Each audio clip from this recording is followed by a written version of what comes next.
Mengapa Anda mengerjakan maulid?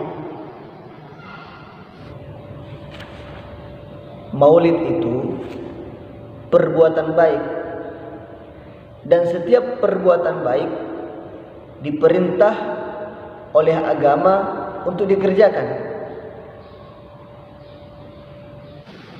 Mana dalilnya? Ya, dalilnya ada dalam Al-Quran.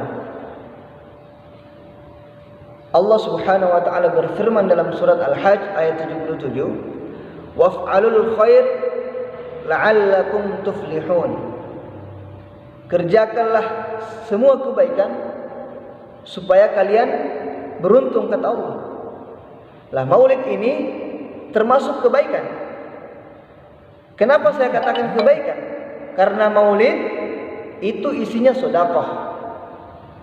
Kemudian di samping itu juga mempelajari sirah nabawi, perjalanannya Nabi sallallahu alaihi wasallam.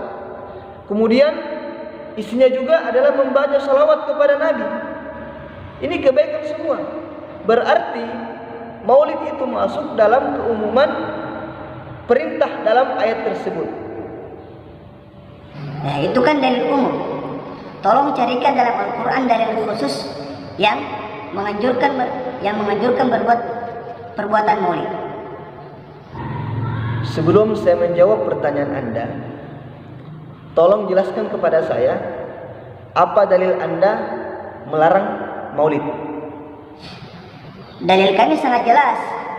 Maulid itu termasuk bid'ah, dan bid'ah itu sesat. Kullu bid'atin dhalalah wa kullu dhalalatin finnar. Ya, kalau begitu dalil Anda sama saja dengan dalil yang saya sampaikan tadi. Sama-sama dalil umum, ya. Yang saya minta adalah jelaskan, sebutkan hadis atau ayat yang secara khusus melarang perbuatan maulid.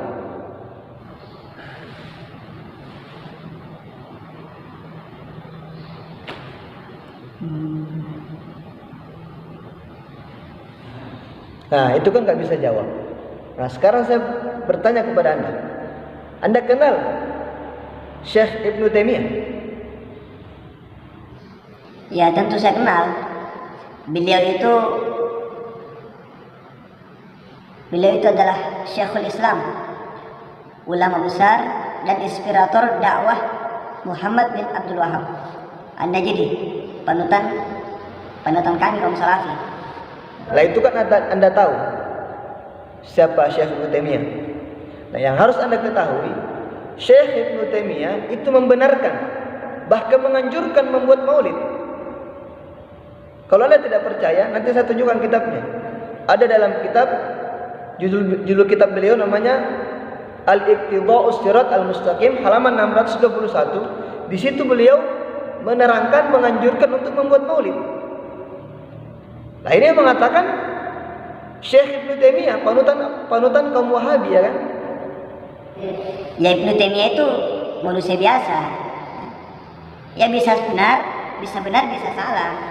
Masalahnya maulid ini tidak memiliki dasar agama yang bisa dipertanggungjawabkan. Nah, menurutmu dasar agama itu apa saja? Al-Quran dan Sunnah. Selain itu tidak ada lagi. Nah, sekarang saya bertanya kepada Anda, bagaimana hukum seorang anak memukul kedua orang tuanya? Bagaimana hukumnya? Iya, jelas haram. Iya, memukul orang tua jelas haram dan dosa besar.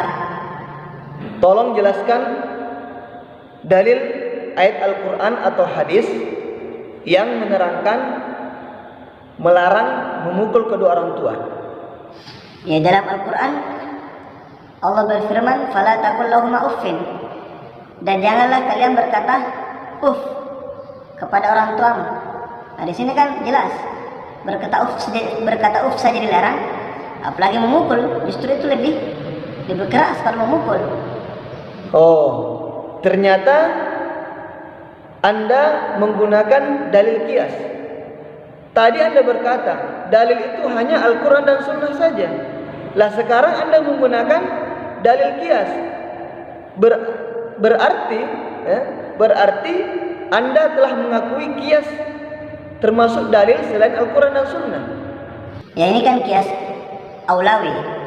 Dalam artian hukum yang dihasilkan oleh produk kias aulawi,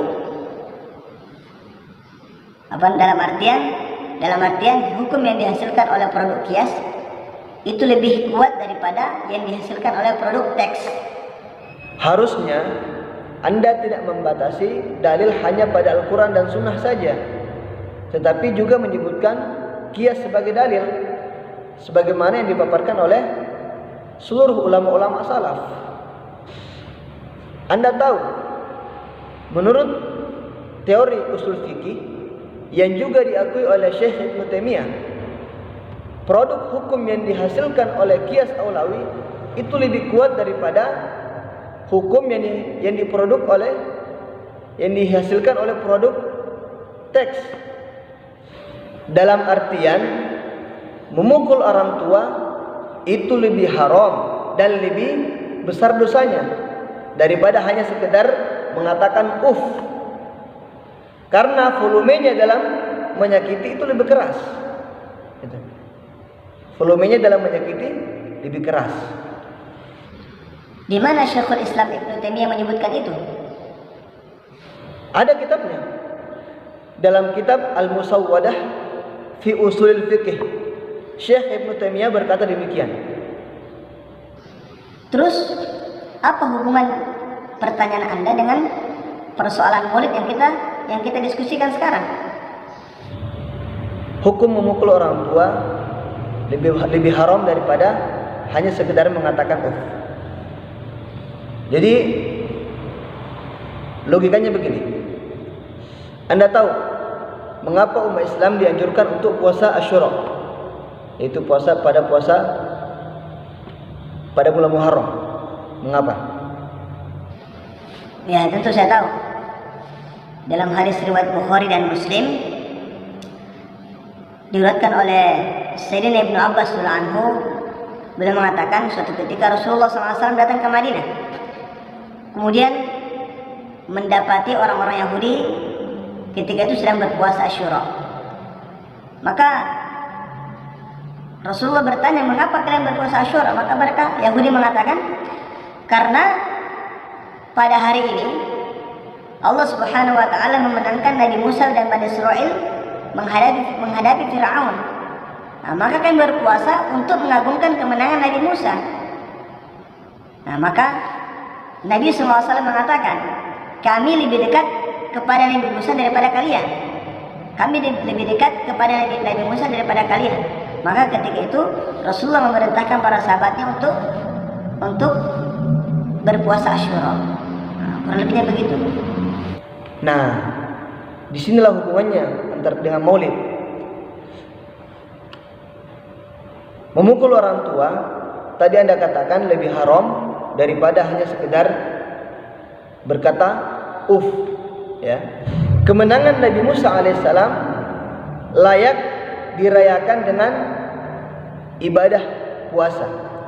Sedangkan lahirnya yang mulia Nabi besar Muhammad SAW itu lebih agung daripada kemenangan Nabi Musa alaihissalam. Apabila kemenangan Nabi Musa alaihissalam layak dirayakan dengan ibadah puasa, maka sudah barang tentu lahirnya yang mulia Nabi besar Muhammad SAW lebih layak untuk dirayakan dengan acara maulid. Begitu. Oh, begitu ya. Maksudnya apakah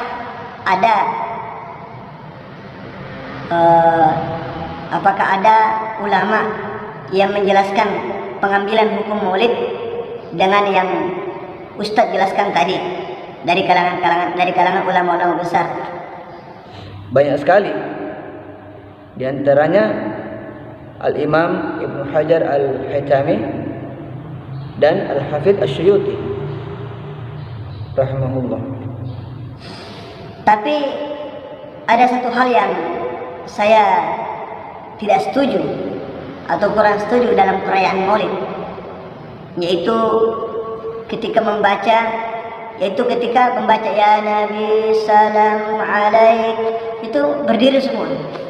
Nah, itu saya kurang setuju karena itu jelas nggak ada dasarnya, itu nggak ada dasarnya. Anda pernah menonton apa video orang-orang Wahabi Arab Saudi itu yang ketika mereka membaca nasyid, membaca syair-syair, lagu-lagu, mereka berjamaah dan berdiri semua? Pernah lihat? Kalau belum pernah lihat, silakan buka di YouTube. YouTube banyak sekali. Itu mengapa mereka lakukan seperti itu? Itu mengapa? Ya. Ya itu kan bernyanyi dan bersyair bersama. Kalau kita duduk ya kurang asyik, kurang nikmat begitu. Ya, Maulid juga begitu. Kalau kita menyanyikan ya Nabi salam alaika, ya Rasul salam alaika, itu kalau kita sambil duduk ya kurang asyik, kurang nikmat itu. Ya kita berdiri lebih terasa. Jadi ini tidak ada kaitannya dengan wajib atau sunnah. Ya terserah. Duduk bagus, tapi berdiri lebih bagus karena itu lebih terasa dia. Nah, begitu juga tadi orang-orang Wahabi berdiri karena lebih terasa nikmat. Jadi ini tidak ada kaitannya antara wajib dan sunnah. Ya, paham ya?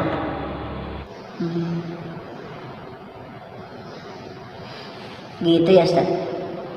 Berarti selama ini saya salah memahami Maulid. Karena selama ini saya mengatakan Maulid itu bid'ah. Kemudian pelakunya ya ahli-ahli bid'ah semua. Berarti selama ini saya salah. Dan saya juga berguru salah juga. Saya berguru kepada orang-orang salah. Ya insyaallah Ustaz, mulai hari ini saya tidak mau lagi mengikuti kajian-kajian Wahabi. Dan mulai saat ini saya berubah haluan Ustaz, ingin mengikuti Ahlussunnah wal Jamaah saja. Itu lebih lurus kayaknya.